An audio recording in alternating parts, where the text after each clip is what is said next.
Thanks for listening to the Gray Ave Podcast. We meet inspiring people from around the world and learn from them. From entrepreneurship, health, travel, lifestyle, and more. We are also on iTunes, SoundCloud, and Stitcher Radio. Rate and write us a review. You can also download each episode on www.grayjabesi.com. Enjoy the show. Hey, what's up, guys? My name is Gray, and this is another episode of the Gray Ave Podcast.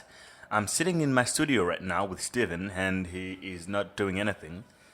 He's pretending to work, but he's watching tutorials all day without making actually any 3D work. I hope that makes him feel better. Anyway, let's get back to the podcast. I'm excited about this one, guys, because I went all the way to Namibia to record it. And it was my first time to go to Namibia, and I saw everything that you would expect anybody who goes to Namibia to see. Number one, the desert. I saw the desert. I walked on a dune. And what else? I saw the nice clean city, Windhoek, and I went to Swakopmund, I think that's what it's called. And then I went to Walvis Bay as well, where I attended the National Music Awards, or the Namibian Annual Music Awards, the NAMA 2017. It was so much fun.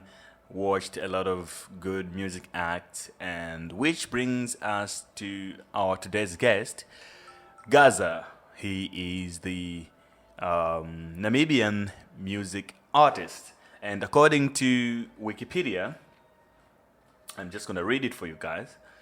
Gaza is one of the most commercially successful and best-selling recording artists in Namibia.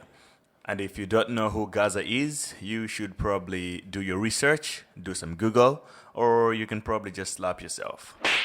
If you don't do your Google, that is.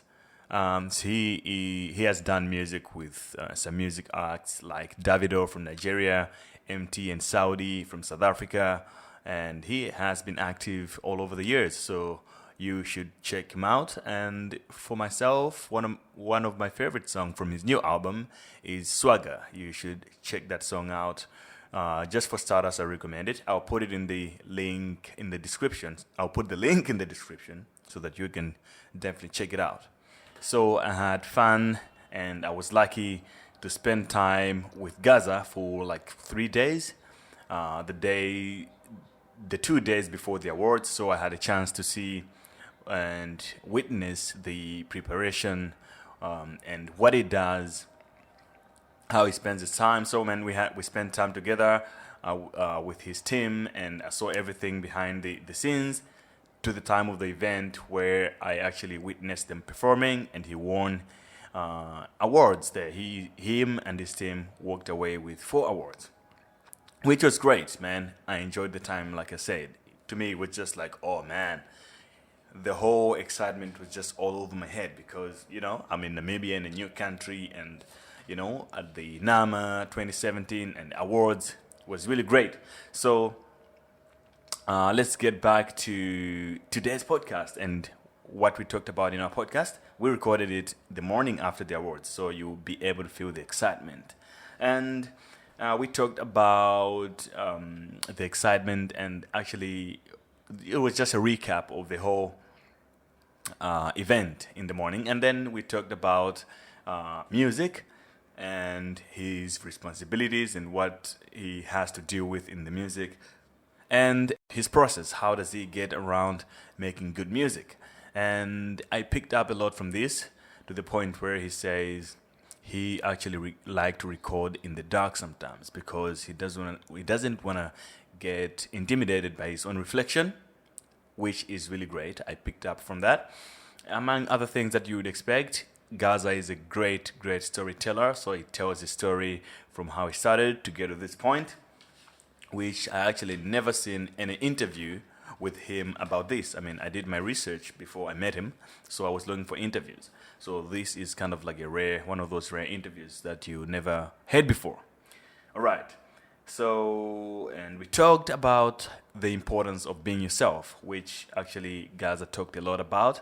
He says, if you try to blend in, you won't be seen. So you hear that? I hope you pick up something from that. I had a little bit of wine, so I apologize. But all right, let's get to this interview. And if this is your first time listening to the Grey F podcast, this is a podcast for unicorns by other unicorns. So I interview other unicorns for you to learn something, including myself as well, to learn something from it. So if you want to be officially a unicorn, it's easy. You just have to sign up. I'm joking. You just have to subscribe on the website, or you can do it via iTunes.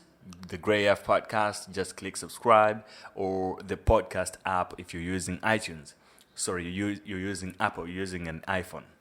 So you can just, subscribe and give me a 5-star review and a rating on iTunes. I've talked too much, so let's get to our interview with Gaza. And lastly, again, shout out to GMP, that's Gaza's team and crew. I appreciate it. I enjoyed the time with you guys. Shout out to Gaza himself. Thanks for the time. Shout out to Maria in Windhoek. I appreciate the time. And shout out to Namibia. You're beautiful. I'll be back probably in the next month or two. Too much intro, but that's how excited I am right now. Cheers, guys. Enjoy the podcast with Gaza. Okay, man. I think we can start now, yeah? Okay, all right. Yeah, it's been great having to watch you in the last 2 days, like your process and how you approach. Yeah. Yeah, something like the Namas and see you win. Yeah. Could you just explain your how do you feel right now? Because it's a couple of hours from when you just had it. Right now I just feel like I'm exhaling actually. It's done now. It has been a hectic week. The whole week since Monday it has been like this, like back-to-back rehearsals and. So I'm glad it's over, and I'm glad we emerged victors. But the most important thing for me was the performance. I was just scared if people didn't like it, because the past few numbers, I think 4 years in a row now we have been making headlines in terms of performances. This is why people were waiting up, anticipating for our performance. They know I always come up with something new. This one was a bit simple but yet effective. So I was just a bit skeptic for the critics, and there's social media out there, like people are just out there to get you. Yeah. If you do a little mistake, or they're waiting for you to flop so that they can eat you up alive on social media, especially on Twitter. Yeah. Yeah. So I'm glad we pulled through and people like it. So that's the most important thing that makes me really, really happy. The awards are just a bonus, because we could have won nothing and then have a good performance and still go home feeling good. Yes. Like I was saying, the album really just spoke for itself. It's not about my previous winnings or anything like that. It doesn't have anything to do with that. And memes and videos are already going out there for the categories that I lost. Like, what song is this? Nobody heard it. Yes. In the streets everywhere you go, the Pumumu album is still making waves up to now. So it was merely based on the album, not my previous wins or the name Gaza, and I felt like a winner already, because if imagine if I didn't take anything for that night, it was gonna be war on social media. Yes, it was gonna be war, and already even now videos are circulating and whatnot, but I'm really grateful for what I got. I'm grateful for my wins, and I always say, like, even more than the wins, now that we have more than the awards, it's the people that matters. Yeah. Because if I go home with no award and everybody's still shouting Gaza, that's my base right there, and that's all I need to. I need to do good music to maintain the base and to keep them happy all the time, and to keep the people happy, or have a voice in the nation because of something that you love doing is just a blessing, you know, because of a passion that I have for music.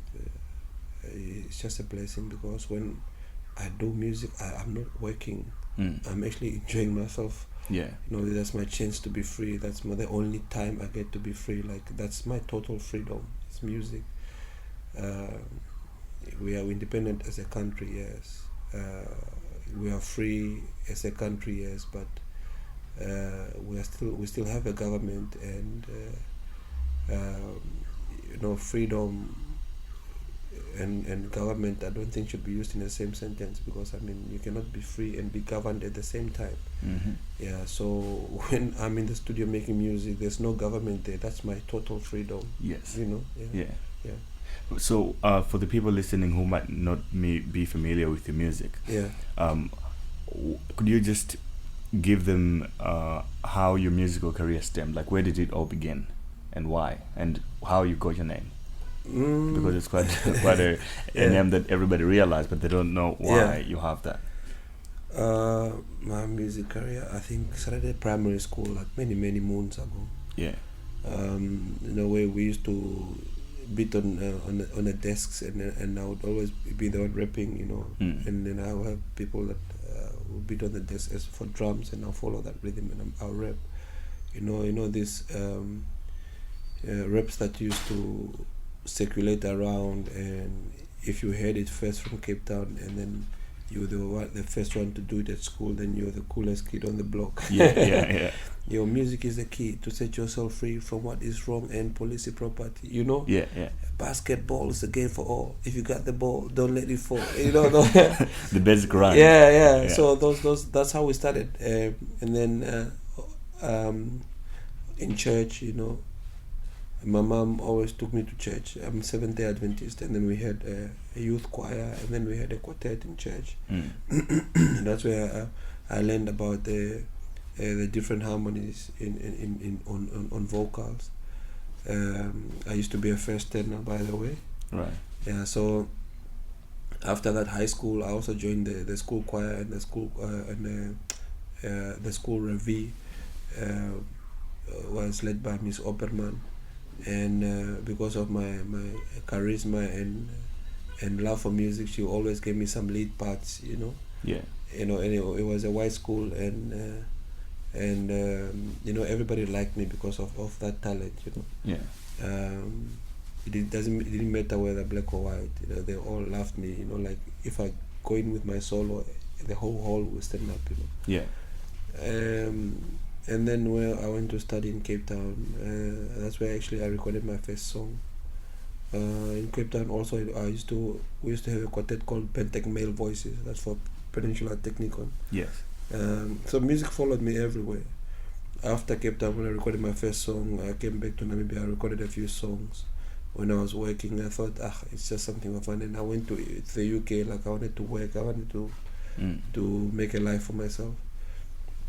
But even in the UK, I was introduced to Ben from Bemunze, and you know, Bemunze is a block of flats, but not flats really, just a block of studios. You know, and then I continued with the music again, and then I got nominated at the first music awards. That's when I came back home, and I left England, and I never went back. I actually came with a backpack. Most of my clothes are still in the UK. Because I've been living there for like 9 months before I came back to Namibia. And then after that, the rest is history. That's how my music career started. And then I was struggling with the name. I wanted to go with the name Skara. My first song is even saying Skara Bantwa, you know, and like trying to introduce that name to the people. And all my friends were like, bruh, just stick to Gaza, because I used to play football at school, and then they gave me that nickname, Gaza, because I was so passionate about football and I hated losing. And I'll do anything in my power to make sure that we win, to the point where I get red cards if I'm playing too rough, you know. And then that was around about the time Paul Gascoigne was also just embracing every newspaper cover, every magazine cover with a red card, like he was just getting red cards. And no, but he was also passionate about football. and then they compare the passion to Paul Gascoigne. So they say, no, Gaza, you're just playing like Gaza. That's how the name derived. And then when I started my music career, they didn't want to accept Skara. They just said, no, just go. We just know you by Gaza. Just go through with that name. Yeah. Basically, in short, that's how I started. So did you go through the whole like a record label method, or like No. you've just been? I've just been pushing myself. Only like a year ago, I got signed by Universal. Yeah. But that was 10 years I've been approaching them. Only after 10 years they gave me a record deal. Right. Actually a label deal. Now they put me in the position even better, because I used to go there looking for a record deal, and they gave me a label deal. Like your whole label, whatever you decide is good, we will take. Right. That's power right there. That's given unto me. So you know what they say. So I'm really like, for this year, the rest of the year, I'm just gonna do performances. And like really just use that power that I'm given to push Namibian music out there. I'm just gonna feed them with a lot of music. Yeah. So how does it feel to be on this position today? Like, you're the one repping Namibia, like overall. You're the right now. The most known artist in Namibia right now. Do you feel like certain sense of responsibility on that? Yeah, definitely. Is it a position where you put yourself in, or No. it just happened? I hate it. I don't want to be in this position, because I spend most of my time being somebody else and little time being myself.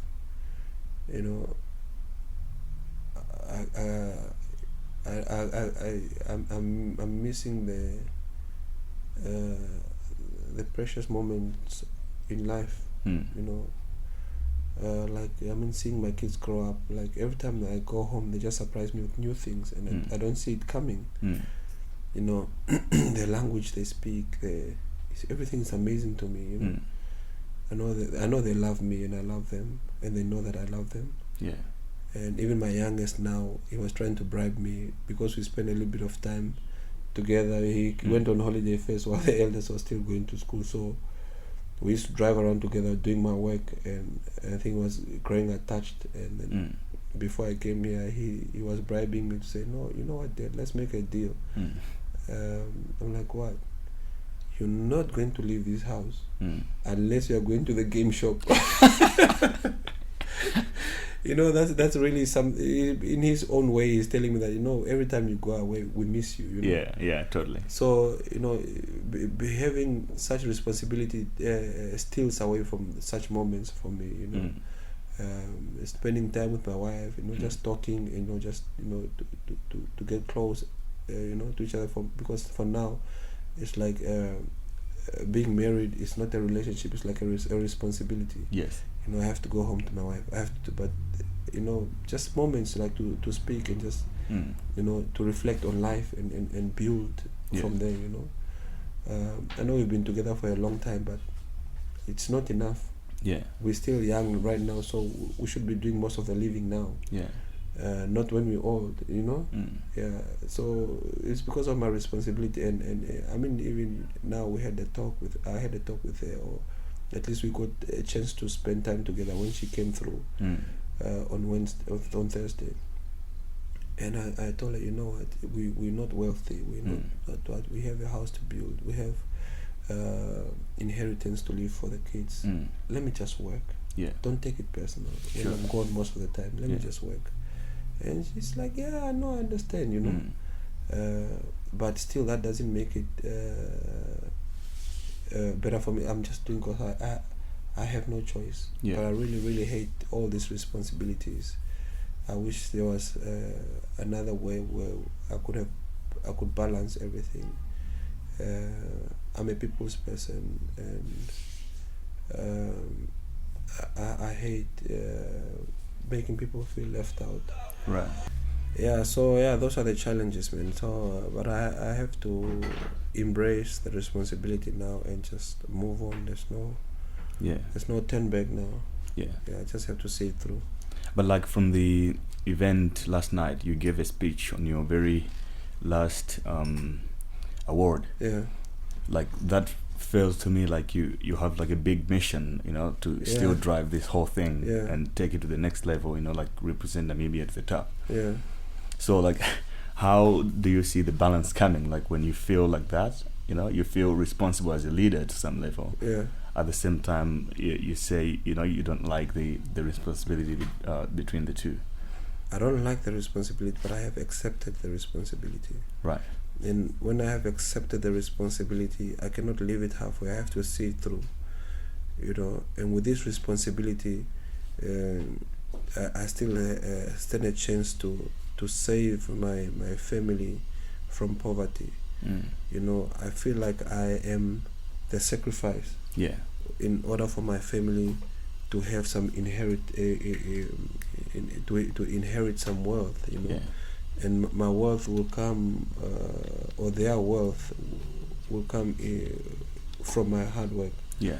And my hard work is part of this responsibility that I have accepted. So I have to see it through. I cannot leave it halfway, because then whoever is going to continue from there will start from the very beginning again. Yeah. So let me see it through to a certain stage where it's gonna be scripted, and whoever is gonna take over from there, it's gonna be an easy task. Maybe challenging during their times, but they will have a base to start from. Yeah. So how do you think brute forcing, like bootstrapping your whole music career without having a record deal before, has helped you to become who you are today? Do you think it would have been different if you went there? I would have probably not be on the map right now if I had a record deal then, because things are done for you, and the challenges for me are opportunities. Because wherever you see there's a challenge, there's a business opportunity there. And for me, during the music career, whenever I face a challenge, I didn't know that time, but I know now that it just made me stronger. Yeah. Surviving all those challenges all over those years just made me stronger and wiser. And I see young kids like going through those things, and they want to give up easily, but these kids don't have heart anymore, and they just want a record deal, And I'm like, okay, if your song is really, really good, I'll give you a deal. But for me, I don't sign just because I have a record label and I'm signing artists. I just don't sign you because you have talent. I look at the work ethics, and I look at the love for the music, the passion. You can be passionate about music and not really have talent, but we can always make it work, because everything nowadays is just about marketing. Yes. Things that don't require marketing is things that are really, really good that people have to market anyway by hearsay. Yeah. But we can still make it work if we market it properly. So, yeah. Right. And how did you plan differently, like your production of your recent album? How did it come together? Like, what was your train of thought to point that, okay, I'm gonna try get MT and Saudi and get all these guys? All right. Yeah, that just happened. We had common friends, and I was in Joburg, having arrived from America, Miami, and then we were shooting a video, and one of my friends said, no, I was just talking to MT now, they're at the house, and I was like, wow, MT, yeah, I would like to do a song with that guy. And then I'm like, yeah, it can happen, it's my guy, Yeah. And then after shooting that video, we called them up and they said we can come through. We came through, and then they played me a couple of beats. I didn't like them, so I told Ralph, so we start something from scratch, and then we started that beat from scratch because I really wanted some energy, Right. And then that's how it happened, This album, I can't really say I sat down and I planned how it's gonna come out. No, it just happened. I was just being free, and I was being myself now. So if there's a different approach that I approach this album with, it's probably that I didn't think of of what people would say, I first try to make myself feel comfortable with the music that I'm doing. Yeah.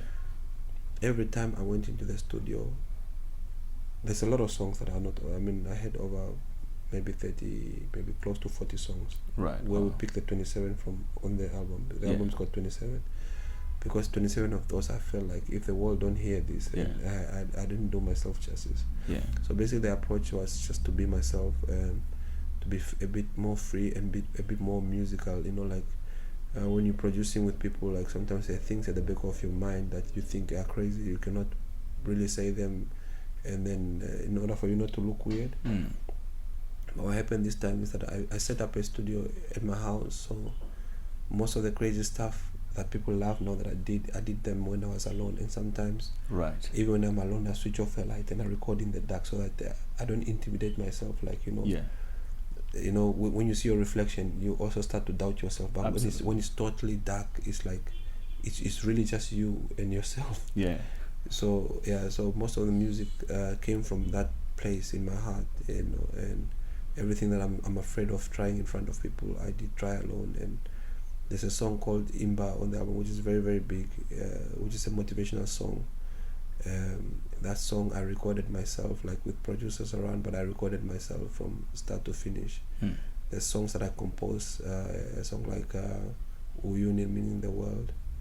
The world is only a beautiful place if you have something to eat, but if you're starving, then the world is a bad place for you to stay. You know, that song also I composed it alone in the AMs, like 4 o'clock. I thought it's 4 o'clock in the morning, and I think that's the hour I get most of my best ideas, even to the performance. And it's a tricky balance, man. You know, like no, you can't be too sure of yourself. You know, even when I woke up at 4 in the morning and I woke up my manager said, "I have this idea for the performance. Let's go change it like this." He looked at me like, "You like changing stuff?" You know. But at the end of the day, when it works now, everybody's happy.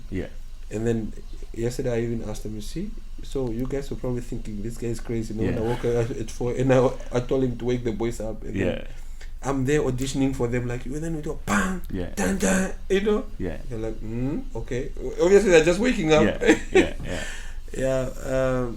But you know, those awkward hours when it's just me and my thoughts. I really have a chance to be myself, and when I'm myself, then especially on this album, then I delivered to the nation a piece of me. And I think that's what made it so unique. Right. So that's the difference between the rest. I mean, you try to follow the trends and you try to keep up with the youth, and you know they see you're doing good, but you know it's the everyday type of thing. You know, you win best house.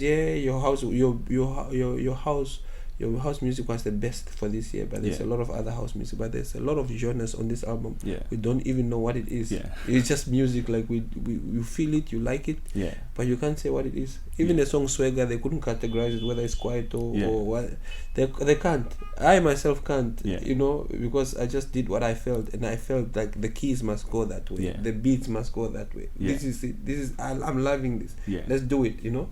Not really to say that I'm going to do a Kwaito song now, or I'm going to do a hip hop song, or I'm going to do a house song. No, I'm just going to the studio to make music. That's the approach.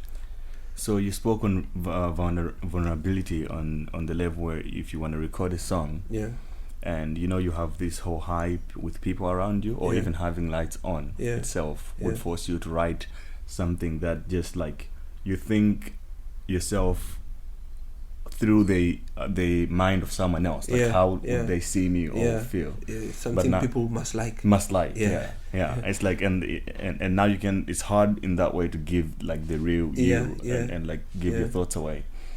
But like what is it really that you wanted to achieve, that like you say, look, no, this time I would rather just go this route and just say this right now? What was the motivation? I mean, I've done it all. I've done it all. I didn't have a point to prove anymore. So I was like, okay, this time this is my 11th album. I've done 10 albums, all with #1 hits on radio everywhere, you know, all award-winning albums. And they kept comparing me to my Stoflap album, or my Zula to Survive, or 467 GMP Till I Die, like the albums that brought in a lot of awards, you know.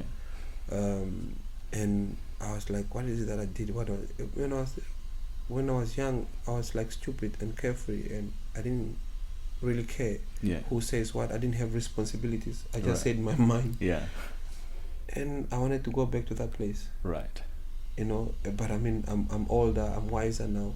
How do I get back to that place? I mean, and I have responsibility now. Yes. How do I go back to that place and still build a nation? Yeah. I went back there and I was free, and I spoke the language that I want to speak. Like, if I'm pissed off, I spoke the language that I normally speak to myself when I'm angry. And if I want to go and party, you know, there's a song called excuse the language, but bad motherfucker. So sometimes I just want to go out and have a good time. Like, I'm bad, you know? I'm the bad motherfucker. Yeah. So I have a song called Bad Motherfucker, and I was like, okay, people are going to criticize me for this. Not even a single newspaper. Yes. Not even a single person complained. Not a single person said, with all his responsibility, he's speaking a language like this. Yeah. But it's something that I've always wanted to do, like to express myself the way I want to express myself. So I had nothing to prove. I had nothing to lose. So I just became. I gave myself that space of total freedom, but in a way also just not to break the nation, but to build. But even if I'm building the nation, I must be myself. Yeah. So that's what I did, and it reflects a lot on the album. Right. The album is mostly speaking about love, because I mean, for the past year and it's the past year. Yeah, you know, I've been feeling like there's not a lot of love music, not really love music, but just music to sing about love and a beauty of a woman, things that makes a life worth living. Yeah. You know, R. Kelly have sang about love and sex. I don't know, all his albums. Yes. All his albums. You know, and R&B music is all about love. Yes. It's all about love. It's about love making. You know, and I had really never musically expressed myself when it comes to the love I have inside. Yes. You know, and my whole album, really, most of it is about love and just laughing, having a good time, basically. You know, and then a few serious messages here and there. You just say, even though we love and we laugh and we having a turn up and whatnot, we still have to wake up tomorrow and face our responsibilities. Yes. I was really happy to express myself in terms of you know, emotions, you know, and I was sick and tired of being the gangster, and I just wanted to be myself. Yeah. You know, when you're growing up and you become a gangster or whatever, it's because you don't have a choice. You're forced to. In order for you to belong, you actually have to join a gang and belong to some street credible group of young people. Yeah. Young thugs, and then you have to do things to impress them, for acceptance. Yeah. And then you have to suppress the rest of your feelings. Right. You know, your emotions, love, whatever, it doesn't exist. Yeah. In the street, it's about hate and just getting your point across. Yeah. And if the person doesn't want to listen, you do something to them. Yeah. So that they respect you. Sure. Yeah. But like I said, I'm married now. I have 2 kids. I have a family to feed. I'm not about that life anymore. I have nothing to prove to anyone. If I want to sing about love, if you know, I will sing about love. Right. If somebody pisses me off and I'm angry, I'll express it in a song. Right. If I wanna go out Friday night, and Bad Motherfucker is now everybody's anthem on Friday night. Yeah. Because the weekend is finally here. I feel like a bad motherfucker. I just wanna turn up, you know. Yeah. So if I feel like that, then let it so be it. Right. Yeah. So if for a young upcoming artist, for example. Yeah. Or if we had to go back 20 years from now, where you have the knowledge that you have now, would you have just started with speaking your mind right away, or would you say to the upcoming artist to just say like, look, just do you, be yourself Yeah. right now, or they should kind of blend in to be part of the game? Or? No. You know, the thing is that when you blend in, you won't be seen.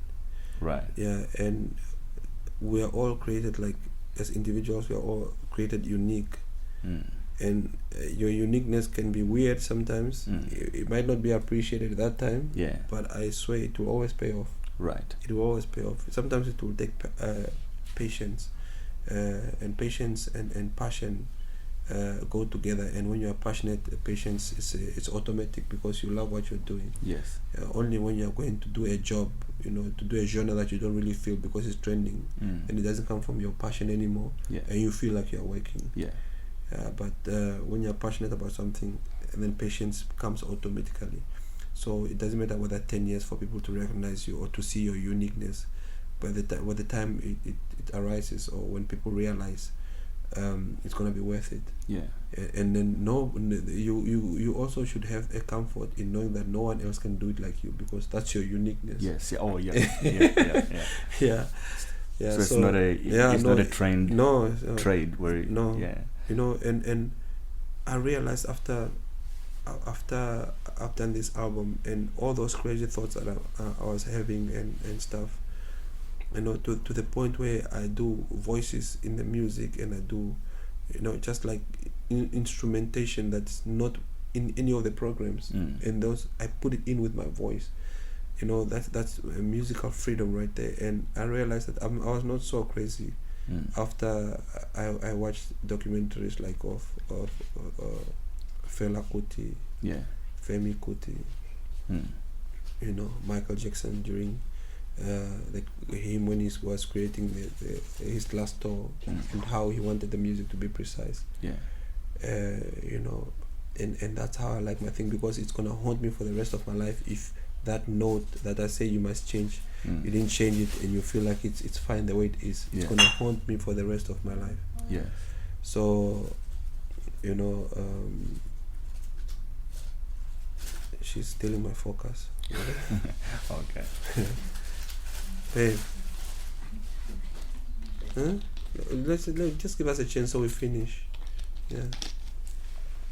Right. So, how did you get in contact with Davido and created the song? And also, what's next for Gaza right now? I mean, since this is done, it's now we're looking forward to the next awards, and like, what do you think you will represent the next, and like, what would get you there again, like, or even surpass this level right now? Because it's a challenge, You know, it's a challenge, but I already know what I want to do. Right. I don't know if it's wise to say it now, but I don't think I can say it now. Yeah. Because this whole experience at the Namas now, it just woke me up. Like, you know, I can be greater. You know, I can be greater. You know, and it's just that musical freedom. You know, things that I dream of at 4 a.m. You know, if I keep hearing to my inner self, I can be greater. Right. Because now, even the most educated people, or the wealthiest of the creme de la creme of Namibia's wealth, complimenting me, it shows that I'm going on the right direction. Correct. If I can grab their attention, they have nothing to prove to me as well. Like, they have all the money in the world. They can take a vacation for the rest of their life. But they have time to, you know, to speak good about me because of what happened. Then I know I'm on the right direction. I must just listen to my inner voice, and not everybody will agree with it, obviously, because sometimes when you have a vision, it's very important to try and make your surroundings see it. But it's not all the time that they see it, or sometimes they get a glimpse of it, and you think they understand it, but you see beyond words. The words that you used to explain to the people, you see beyond that, because you see the whole picture. And I can see it now. Right. I can see it now, and I want to thrive towards that. I won't tell you exactly what I'm gonna do right now, but I'm gonna thrive towards that picture, and I'm gonna start like as of today. My next album might not come out next year or the year after, but it's the whole build up to greatness. Great. That sounds incredible. But then, if you did not win last night anything, give the speech after that loss, what would you have said? If you were nominated 5 times? There was times that I was nominated like 7 times and I didn't win anything, and I had the biggest song in the country, and I felt comfortable in that, and it was playing everywhere. The elders were singing it, the kids were singing it, and every time the category was mentioned, that song was in. So it went to somebody else. Yeah. So if I had to give a speech, it would be a speech that I have given myself many times before. Right. It won't be the first time losing. Yeah. I've lost so many times. Sometimes maybe fair, I don't know, but sometimes clearly unfair because the whole country goes on a war. Yeah. The speech is, let's prove them wrong. Yeah. Let's go back to the studio. Right. Work harder. Yeah. Let's give them something they cannot resist. Brave. Yeah. And when I say let's prove them wrong, it's not directed to the numbers or whatever. It can be the people. Yeah. The people Right. that said, no, this is not good enough to win. Let's prove them wrong. Yeah. Let them have no choice. Let them hate you. Yeah. And give you the award because they have no choice. Yeah, that was gonna be my speech. Right. And also, like, really, there was a point last night where I thought this is gonna be one of those years when you work so hard and not really get rewarded for it. So in my head I was telling myself the whole time, the performance, and I was going through the steps. This is where we look this side, this is where we do this is where, and then I to a point I was so nervous, I lost the rhythm of the second bang. The first, when you started first bang, and then bang bang, that bang bang, I lost that rhythm. Is the bang bang or is the bang bang? And then I started walking around and I was just preparing myself for the performance. I was like, if we kill this performance, I don't care what comes after. This is it, And while we were getting dressed for the performance, and now what came through, I was like, okay, maybe the night is just starting, or maybe they're just brushing me off. I said, take this one just so you don't feel bad, and then the rest goes to somebody else. But then then it came through. The performances came through, and the awards came through. It's nice. It's really nice. But now the expectations are even higher. Which is, it's actually always much better to lose, because then people don't expect much from you. Right. And when you deliver, it's a shocker. But in my position right now, people always expect, like last night, they, Twitter, we are just waiting for your performance. We're waiting. The pressure. I'm like, what I did, I start doubting now. What I prepared, is it enough to meet these people's expectations? And my interviews, even when I went to the Blue Room, it's like, people are waiting for a performance. What are you gonna? I'm like, can you guys just stop? But I had my moment. Like before I perform, I always try to have like a moment alone, away from everybody, or if people are there, but I'm just to myself. Right. And lucky enough, even last night, I don't know if the boys saw it, but there was a point they all left. They left me backstage, and I was just by myself. Right. And that's the time I was going through in my head. I was going through the steps. I was going through my lyrics, because sometimes I forget my lyrics. Even last night, even as we were performing, rehearsing last night, I was forgetting my lyrics, and I'm like, I have over the songs that I've released. I think over 300 songs, and I have to remember each and every lyric of that. Right. And then if my average time for a song is like 5 minutes. Right. 5 minutes times that by 300, and you see how many hours I have to remember.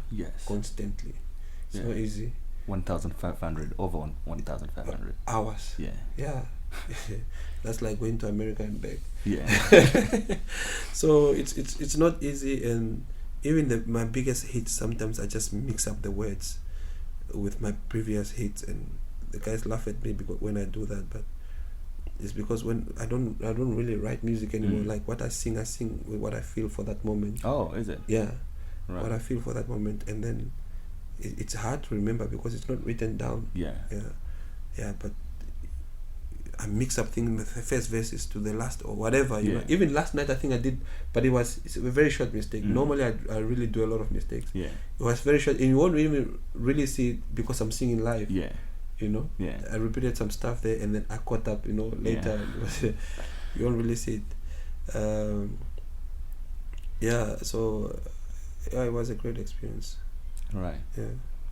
So, if you had to go back like 10 years from now, what advice would you give yourself? I wasted a lot of time, I think, drinking. I think I would have drank less, so that I can be a better person right now. I wish I didn't spend a lot of time trying to impress people. Right. In terms of earning my street cred and stuff like that. Maybe it's necessary, maybe not. But I spend a lot of time on that. I wish I played more football. I started taking responsibility from a very young age, and not because I chose to. It was not by choice. You know, when your mom sent you to sell while other kids are going to play football. Yeah. It really hurt, but I had to go and sell to make ends meet. Right. What were you selling? Anything really, fat cakes, sugar cane. Yeah. Sometimes I used to stand in for her, like to sell raw meat. And that's right after school, while other kids are going to play soccer. Yeah. I wish I played more football. You know, in my family, like people really played football and they played it well. I think it was in my blood as well. Yeah. What else? I think I also wish that I have accepted this gift earlier. Yeah. Because I was really in denial. I didn't want anything to do with fame. I didn't, but it kept following me and kept calling me. If I had accepted it then already, yeah, I think I would have been better at my craft by now, because it's all maths, it's all practice. Yeah. You can be very good at maths, but if you don't practice, yes, and then your math is gonna suck. It's all practice. Like what I'm doing right now, this whole experience is practice for me to do it better next time. Yeah. You know? So I wish I accepted back then already that, okay, look, this is my calling, this is who I am, I'm comfortable with it, you know. Let me see how to take it forward. Right. But then again, also, there was no industry then, and when we started off, we were a joke to a lot of people. It was quite embarrassing, not embarrassing, but discouraging at times. When everybody thinks that you're wasting your time, but again, like I say, it's about that vision, what you see, you know. And when you see that vision and you're driven by passion, the rest really becomes a small joke. Yeah. Yeah. So there's a word in among Namibia right now. I mean, on Twitter, other people are saying like, Gaza has been in the game for a long time. Yeah. You pretty much single-handedly have been pushing this thing for a long time. So they're like, oh, it's time for him to stop and give chance to the new ones coming up. But then you don't seem to stop. It's like you're pushing, you're even working harder than the guys that are just coming up right now. What do you say to them, or to that kind of critic?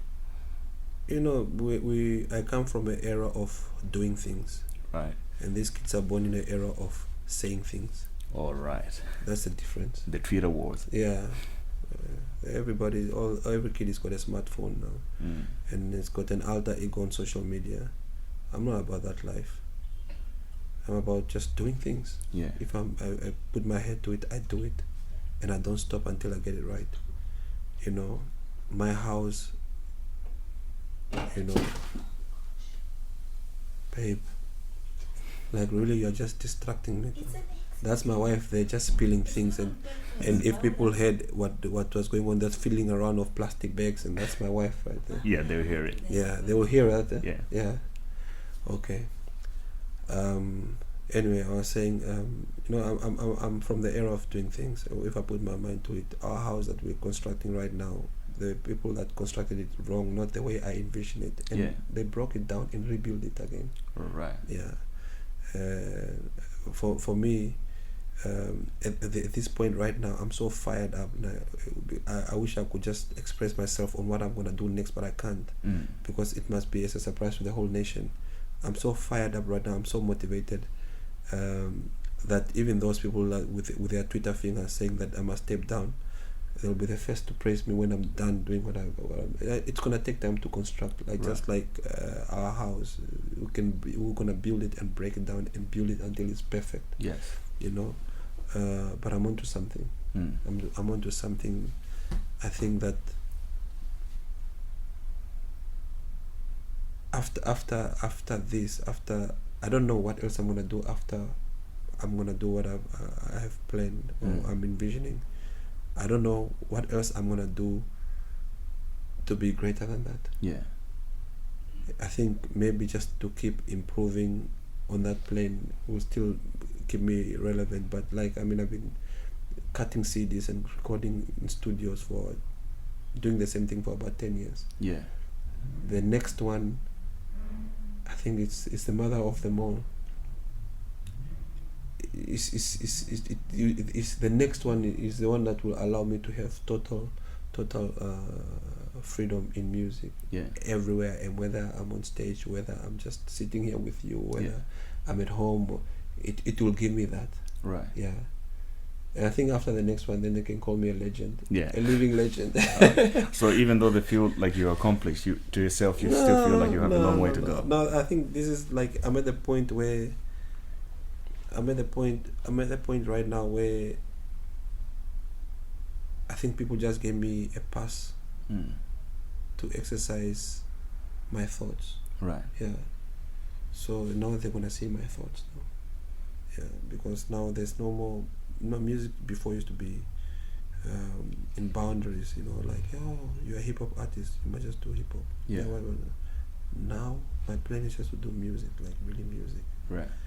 And they will see the inner me. Let me see what I feel at that moment, and let me see whether people are gonna feel it.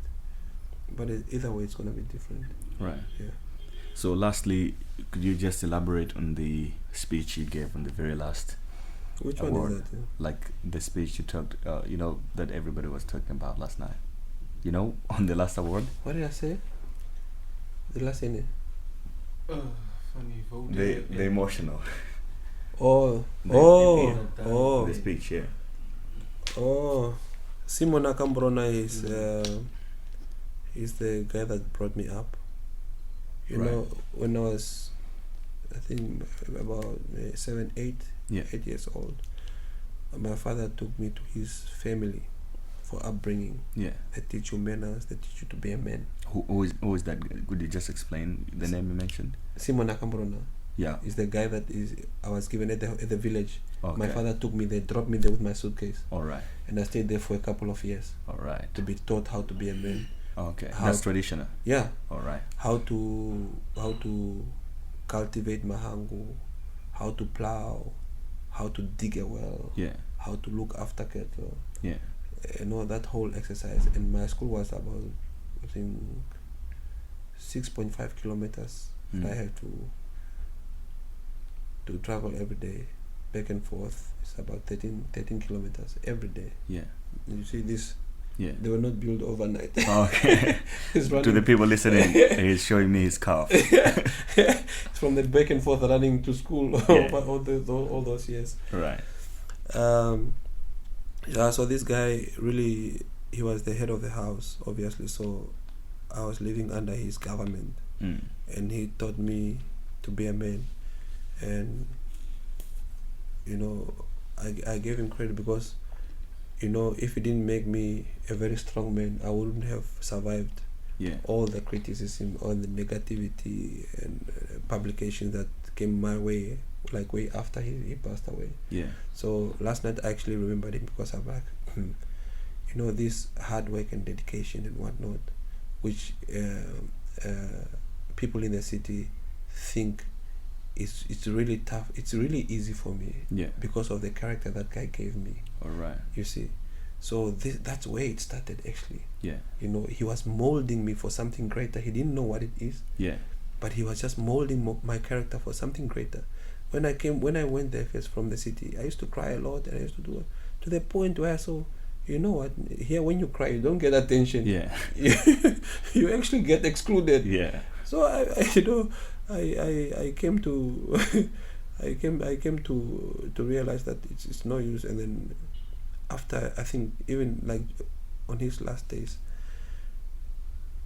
he kind of used to make me feel special.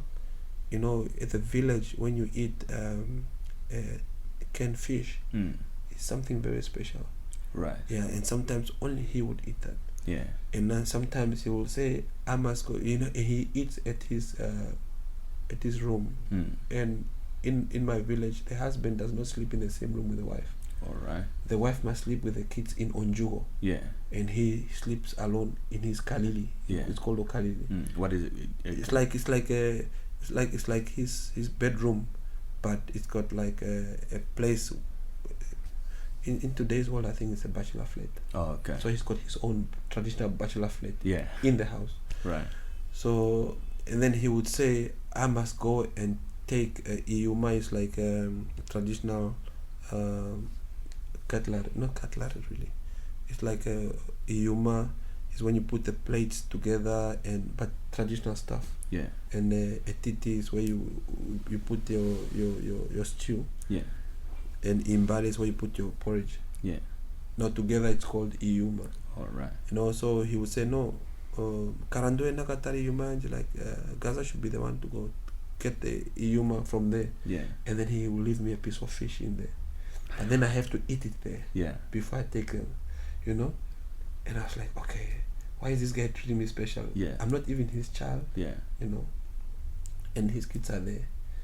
But he saw something. Right. Yeah. And for us and for my family, when in the car now, one of my aunt, my mom's sister, she just called me and said, no, she was crying the whole night until today she's crying.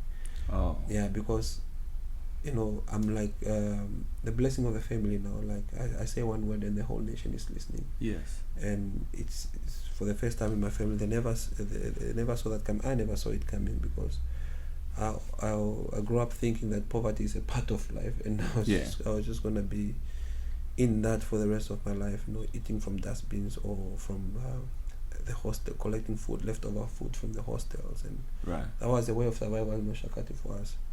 And to date, when I see people do that, or when I see kids go through that, like genuinely going through that, and then I'm touched and I try to do something about it. Right. Yeah.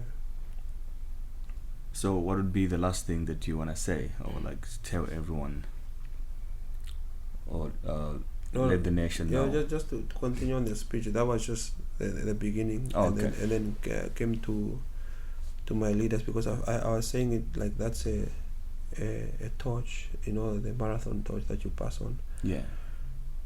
And then he started it for me. Yeah. And for me, after independence, then we got this platform to do music. And independence was only brought because people went to fight for the country. Yes.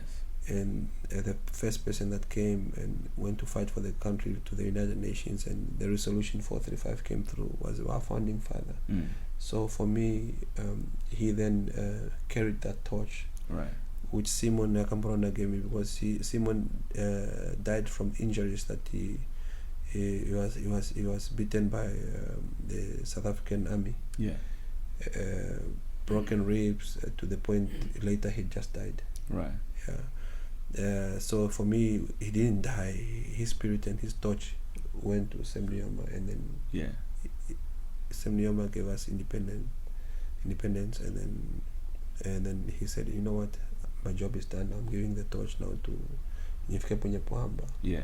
And then that torch is being lit. It's being lit up to Hagen now, and he's gonna light it for somebody else. Right. And all those people that are doing, they're fighting to keep Namibia as a conducive environment for business, and where there's business, there's life, and when there's life, there need to be music. Yes. You see, so for me, that's where the Nama started. That this whole platform, and yes, maybe you can sing about music in a not so conducive environment like Brenda Fassie used to do, but she used to sing in codes. Yeah. Oh yeah. Because there was no total freedom. Yeah. I don't want to sing in codes. Yeah. I'm praising this platform right now because I want it to stay as is, if not just improve on it. Yeah. And then what I'm doing, maybe I'm also being handed over a torch which I'm gonna have to pass on to the future generations. Yeah. So in a nutshell, that's what my speech meant, you know. But with a reflection and with everything that I was thinking of that time, it's a bit.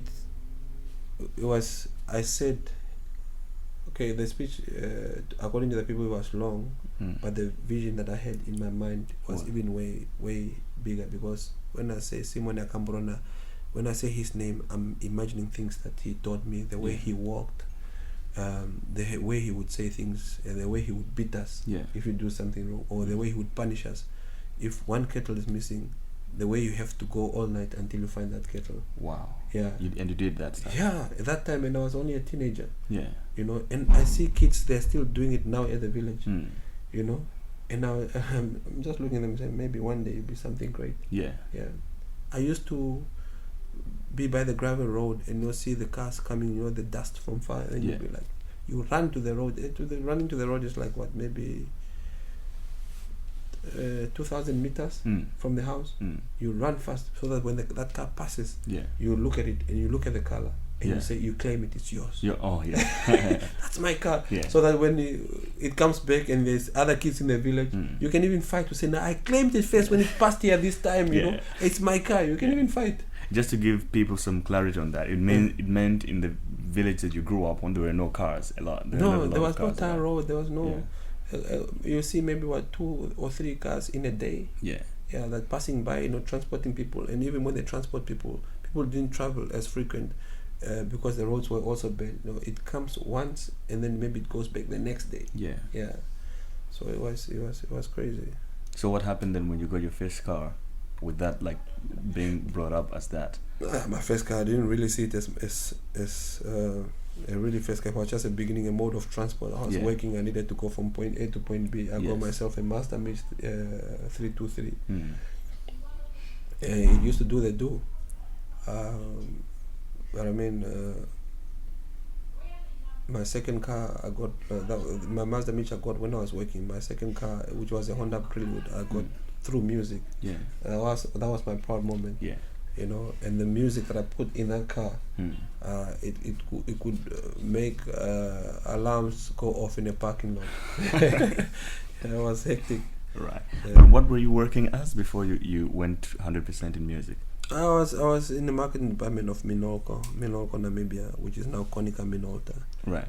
Yeah, so I used to actually how I got to do music for the first time is because they installed a music program on my laptop so that I can create adverts. Yes. And with the adverts, I started creating my own music because I didn't have a feel of music that I wanted for to particular advert so that it can be appealing to a particular market. For instance, when the Angolans were flocking in Namibia, I wanted something with an Angolan feel. Yeah. And I couldn't really get because everything we got was Angolan music, already music. So I had to create and kind of replicate what their style of music and create that as background music for my advert. Right.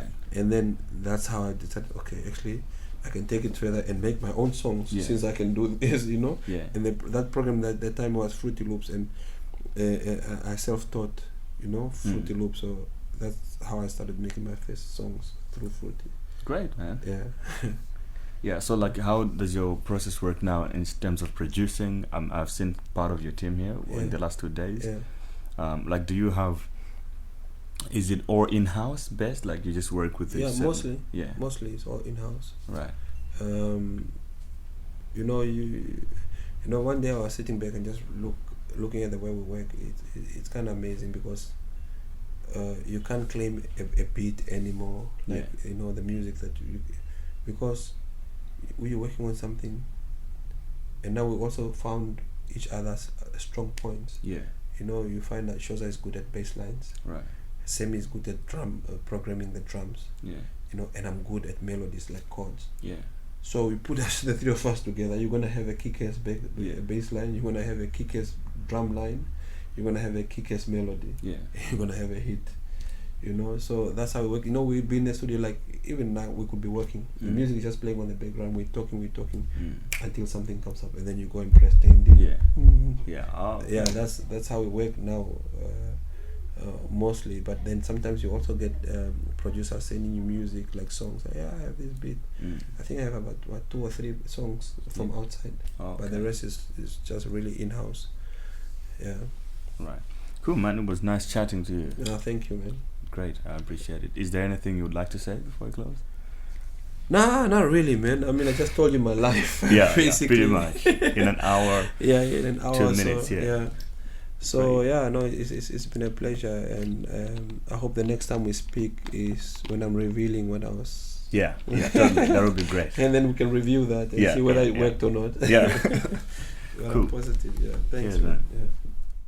And hey, guys, before you go, that was my chat with Gaza. I hope you enjoyed it, and everything that was mentioned here, whether it's documentaries and links to his music, we'll post it in the show notes or in the description.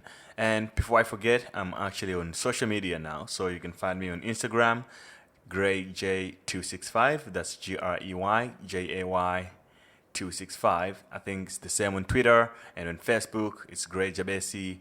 Or you can actually just go on we created a page for the podcast. It's called TGA Podcast on Facebook. So you can find it there. I hope you have fun.